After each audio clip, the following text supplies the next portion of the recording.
चलिए अब आगे बढ़ना है हम लोगों को। हेडिंग डालिए pressure.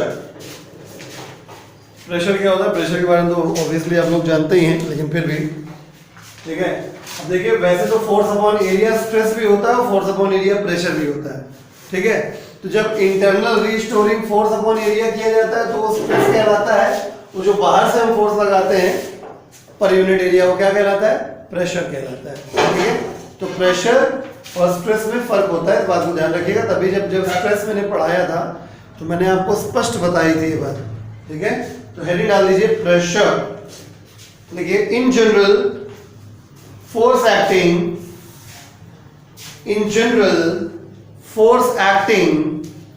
per unit area of contact, in general force acting per unit area of contact, in general force acting per unit area of contact is called pressure, ठीक है। यानी अकॉर्डिंग टू डेफिनेशन अगर देखा जाए तो pressure जो होता है वो जो हम लोग लगाते हैं वो वाला फोर्स होता है अपॉन एरिया ऑफ कांटेक्ट। अगर आपको याद हो तो हमने स्ट्रेस में स्ट्रेस बराबर कौन सा फोर्स लिया था? जो इंटरनल रीस्टोरिंग फोर्स होता है, बॉडी के अंदर से जो जनरेट होता है इंटरमॉलिक्यूलर फोर्स ऑफ अट्रैक्शन की वजह से, अपॉन एरिया ऑफ कांटेक्ट उसमें भी था, ठीक है। तो प्रेशर और स्ट्रेस में फर्क होता है, भले ही दोनों ही फोर्स अपॉन एरिया हो, भले ही फोर्स का यूनिट, अगर मैं यूनिट की बात करूं यहां पे, तो फोर्स का यूनिट न्यूटन और एरिया का मीटर स्क्वायर होता है, जिसको पास्कल कहा जाता है, ठीक है। तो आपका यहाँ पे एसआई यूनिट भी दोनों का सेम पड़ रहा है, लेकिन दोनों चीजें अलग अलग हैं, ठीक है। वो वाला प्रेशर भी स्केलर था, तो ये वाला प्रेशर भी स्केलर है। प्रेशर मतलब वो वाला स्ट्रेस, वो स्ट्रेस भी स्केलर था, तो ये प्रेशर भी स्केलर। तो pressure is a scalar quantity, pressure is a scalar quantity. चलिए, ठीक है।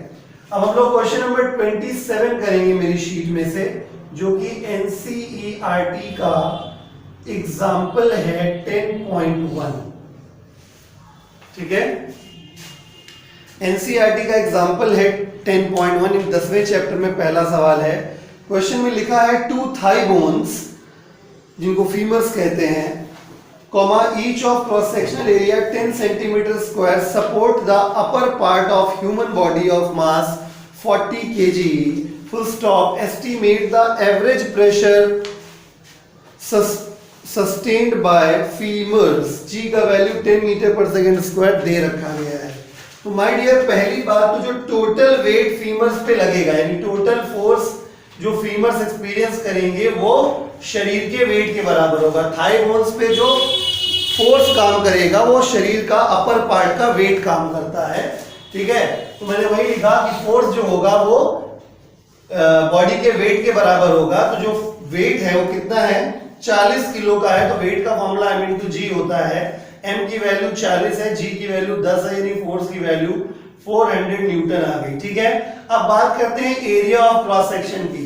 तो फीमर्स शब्द लिखा हुआ है, ठीक है, कि कितना प्रेशर फीमर्स ने सस्टेन किया है। इसका मतलब हमें टोटल प्रेशर दोनों फीमर्स पे निकालना है, यानी कुल मिला के एक फीमर का एरिया अगर आपका 10 सेंटीमीटर स्क्वायर है तो दो फीमर का 2 से मल्टीप्लाई हो जाएगा। तो a बराबर 20 सेंटीमीटर स्क्वायर, यानी 20 इंटू 10⁻⁻⁴ मीटर स्क्वायर हो गया।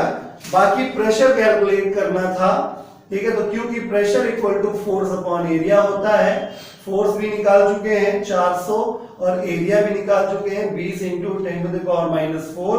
तो प्रेशर कैलकुलेट हो चुके आ जाएगा 2 इंटू 10⁵ न्यूटन पर मीटर स्क्वायर, या इसी को पास्कल कहा जाता है। चलिए अगला सवाल हम लोग करेंगे, ठीक है। क्वेश्चन नंबर 22 होगा ये, क्वेश्चन नंबर 22 होगा। ये भी एनसीईआरटी से ही बिलोंग करता है, 9.17। क्वेश्चन पढ़ देता हूं। क्वेश्चन पढ़ने से पहले मैं डायग्राम बना देता हूं। डायग्राम में 2 डायमंड टिप्स हैं, ठीक है, जहां पे एक मेटल गैस्केट एक मेटल गैस्केट को प्रेशर से दबाया जा रहा है।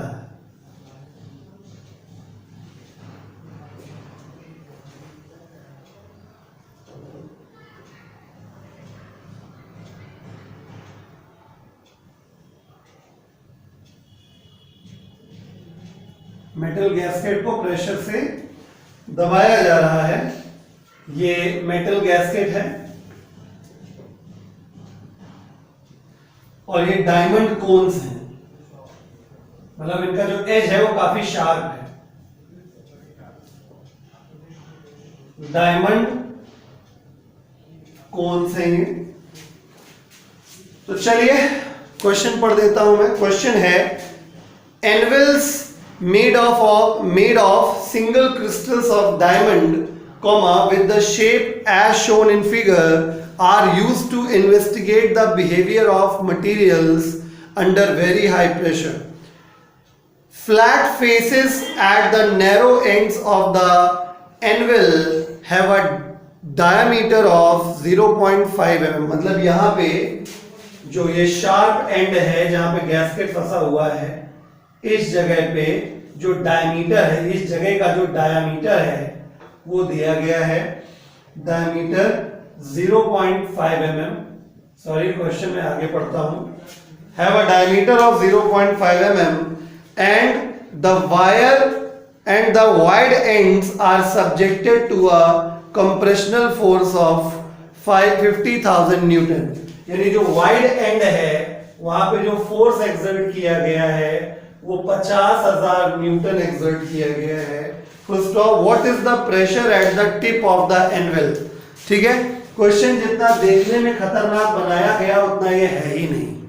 ठीक है, बहुत सिंपल सी चीज है। कुल मिला के इस जगह का डायमीटर दे दिया गया तो डायमीटर से एरिया निकल आएगा, और तुमने फोर्स दे दिया गया तो फोर्स है, एरिया है, प्रेशर आ जाएगा।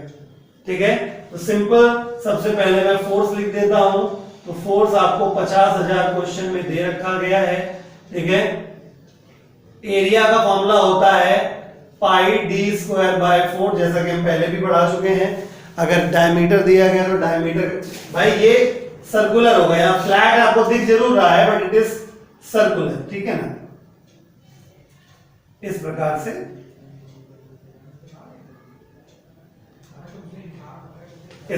ठीक है। तो पाई डी स्क्वायर बाय 4, तो एरिया जो आ जाएगा पाई बाय 4, और डायमीटर कितना है 0.5 mm है, तो 0.5 mm का मतलब 10⁻³ होता है, उसका स्क्वायर हो गया। ठीक है, इतने मीटर स्क्वायर, समझ गए? सॉल्व नहीं कर रहा हूं अभी।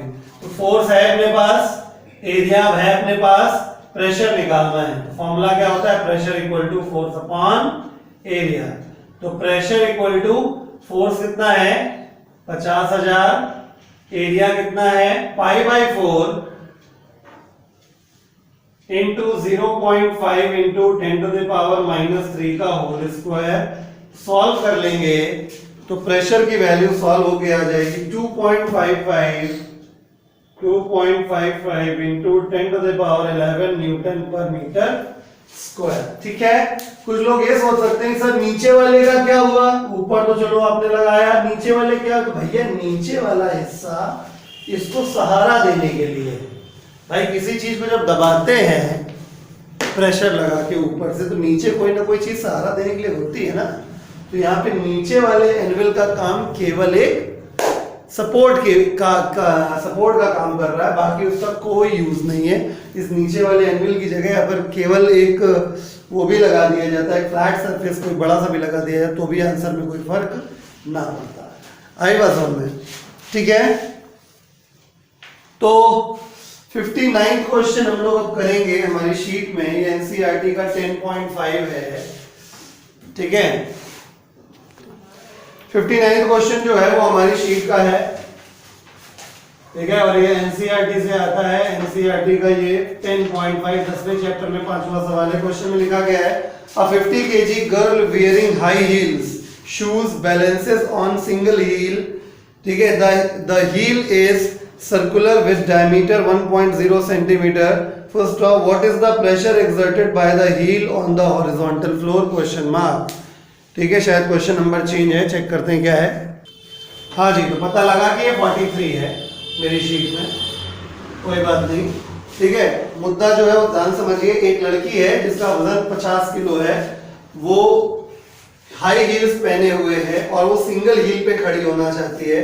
तो हील का जो सर्कुलर डायमीटर, जैसे इस क्वेश्चन में देखिए, इस क्वेश्चन में अगर आप ठीक से इसको जूम करके देखोगे तो यहाँ पे भी डायमीटर इसका कैसा था, सर्कुलर ही था। ये अलग बात है कि ये दबा है हिस्सा, इस वजह से ये वाला हिस्सा दिख नहीं रहा, ठीक है भाई, बस समझो। तो वही चीज यहाँ पे भी है कि जो लड़की है उसका जो हील है, ठीक है, वो हील सर्कुलर शेप में होगा, डिस्क शेप में होगा इस जगह नीचे, ठीक है, इस प्रकार से ये, ठीक है। और तो जब ये जमीन में खड़ी होगी तो इतना एरिया कांटेक्ट में आएगा सिर्फ, यानी हील का जो टिप है वो एरिया ऑफ कांटेक्ट बनेगा इस क्वेश्चन में। तो लड़की का वजन 50 किलो, वजन मतलब मास की बात कर रहा हूं, ठीक है। On the heel is circular with diameter, जो डायमीटर दिया गया है वो 1.0 सेंटीमीटर, बोले तो 10 टू द पावर -2 मीटर दिया गया है।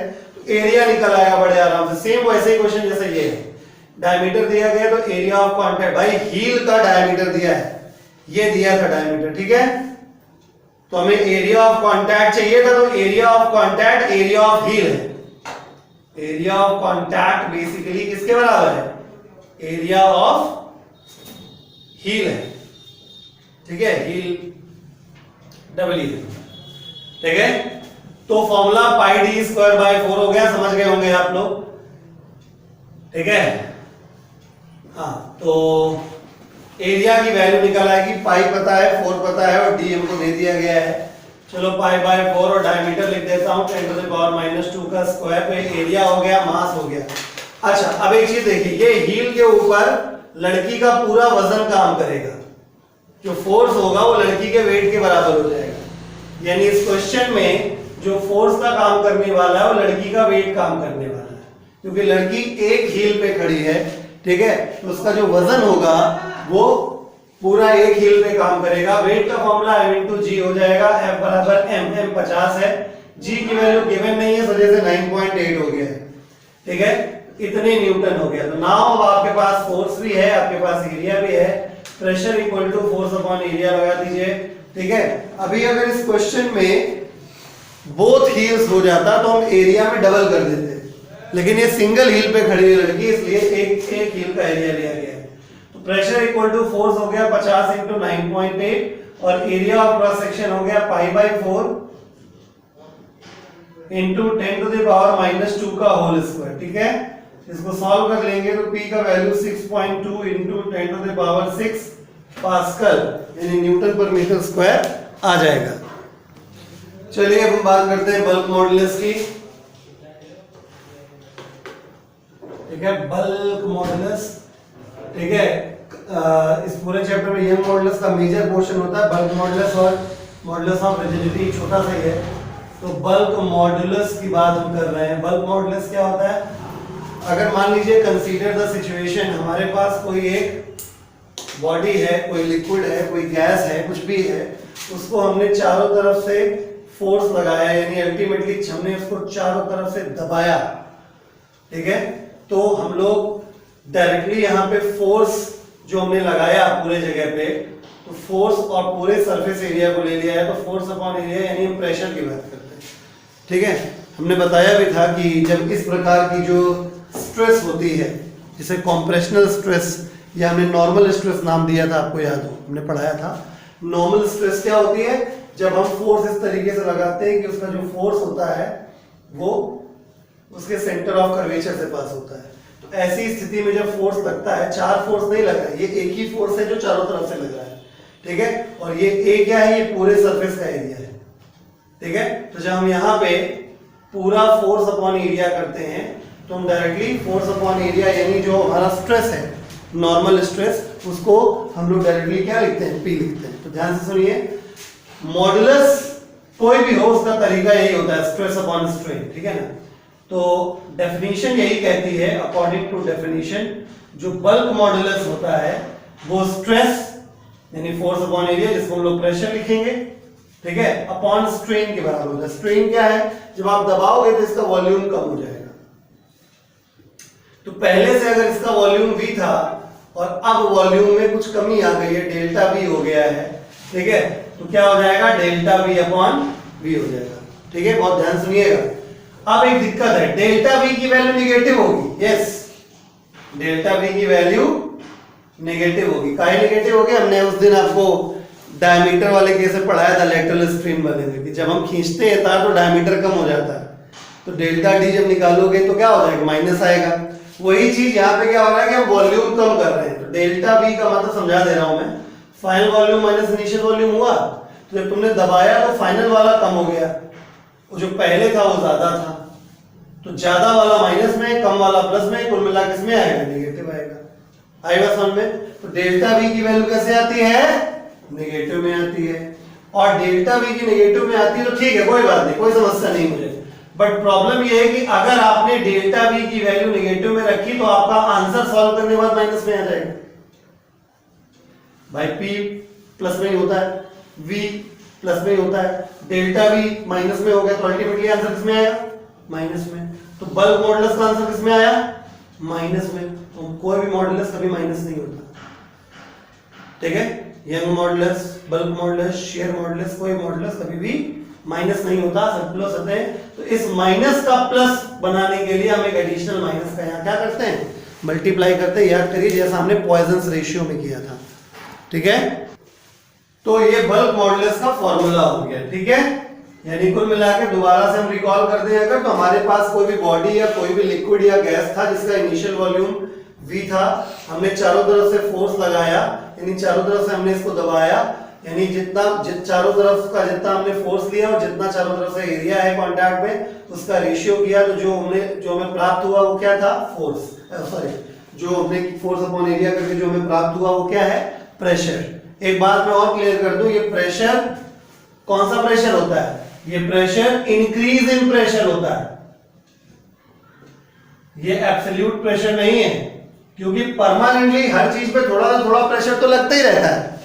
हमें यहाँ पे इस समय तो एटमॉस्फेरिक प्रेशर काम कर रहा है, तो हमको अब और कोई दबा देगा तो प्रेशर क्या होगा, एब्सोल्यूट हो जाएगा, नहीं, वो प्रेशर हुआ इंक्रीज इन प्रेशर। आई बात समझ में? तो हम जो बोल रहे हैं कि ये P प्रेशर लगा के हमने दबाया है, तो ये P प्रेशर नहीं है, ये P वो है जो हमने प्रेशर बढ़ाया है उसके ऊपर, क्योंकि पहले से इसके ऊपर कुछ ना कुछ प्रेशर काम कर रहा होगा। इस बात को ध्यान दीजिएगा। ठीक है, न्यूमेरिकल करने में बच्चे कंफ्यूज हो जाते हैं। तो ये P जो है, P क्या है, इंक्रीज इन प्रेशर। वास्तविकता तो ये इसको डेल्टा P लिखना चाहिए था, नॉर्मली चेंज इन प्रेशर को डेल्टा P लिखना चाहिए था, लेकिन राइटर्स नहीं लिखते हैं बुक में, तो हम भी नहीं लिख रहे हैं। ठीक है, ऐसी कोई प्रॉब्लम, बट फीलिंग हमको पता है क्या है, P मतलब इंक्रीज इन प्रेशर। ठीक है, आगे बात समझ में? तो अगर हम इसका डेफिनेशन लिखना चाहें तो हम लिखेंगे under elastic limit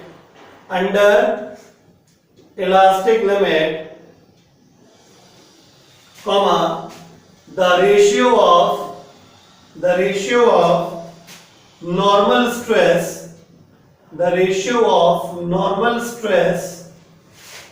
to volumetric strain, normal stress to volumetric strain is called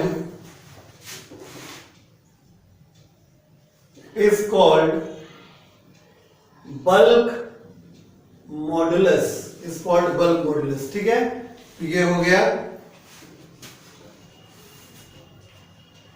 ठीक, कभी कभी क्वेश्चन ये पूछता है कि बल्क मॉडुलस का रेसिप्रोकल क्या होता है। तो बल्क मॉडुलस का रेसिप्रोकल होता है कंप्रेसिबिलिटी। द रेसिप्रोकल ऑफ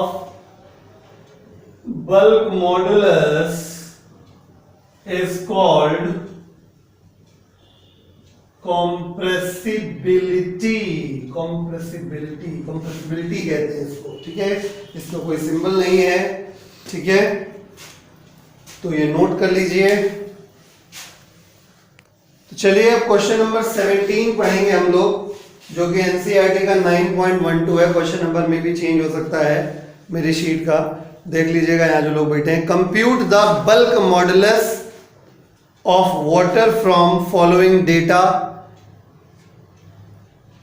सही है, ठीक है। Following data, initial volume is equal to 100 litres, pressure increase, देखिए आ गया शब्द pressure increase is equal to 100 ATM, final volume 100 litre, 1 ATM की वैल्यू 1.013 इंटू 10⁵ पास्कल। ये क्वेश्चन है और मैं अब इसका सॉल्यूशन करने जा रहा हूं, ठीक है।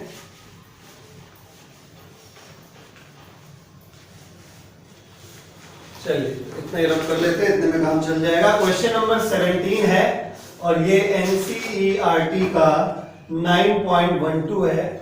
इसमें क्या है, compute the bulk modulus of water from following data, initial volume, सुनिएगा, initial volume is 100 litre, final volume is 100.5 litre, ठीक है। तो कुल मिला के change in volume delta V is equal to final volume minus initial volume कर लीजिए आप, ठीक है।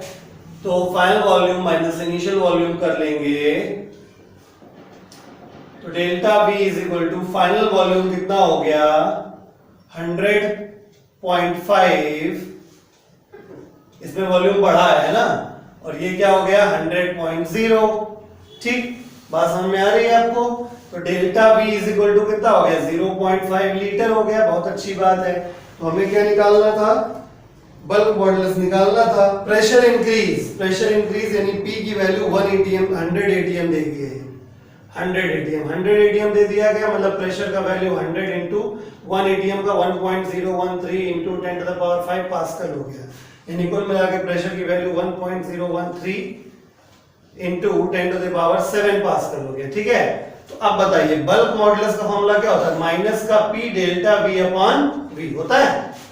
अब आप अगर माइनस यहाँ पे लगा रहे हैं तो आप मूर्ख हैं, क्यों, याद करिए क्यों, अभी आपको एक्सप्लेन किया। माइनस कब लगाया था, जब डेल्टा V का वैल्यू माइनस में था, ठीक है, यानी जब कंप्रेशन का केस होता है तब माइनस आता है, लेकिन इस क्वेश्चन में कंप्रेशन नहीं था, एक्सपेंशन था, आई बात समझ में। तो हम इस क्वेश्चन में माइनस नहीं लगाएंगे, यानी माइनस लगाना ना लगाना इस बात पे डिपेंड करता है कि वॉल्यूम घट रहा है कि बढ़ रहा है। अगर वॉल्यूम घट रहा है तो फॉर्मूले माइनस लगा के चलना है, वॉल्यूम अगर बढ़ रहा है तो तो प्लस का साइन लगा के चलना है, ठीक है।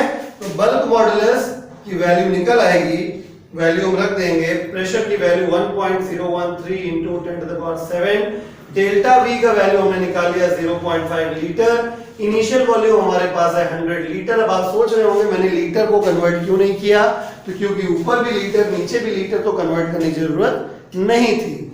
इस वजह से ये सॉल्व हो गया, अल्टीमेटली जो हमारा बल्क मॉडुलस आ गया है 2.026 इंटू 10⁹ पास्कल आ गया है। आप कॉपी कर सकते हैं इसको।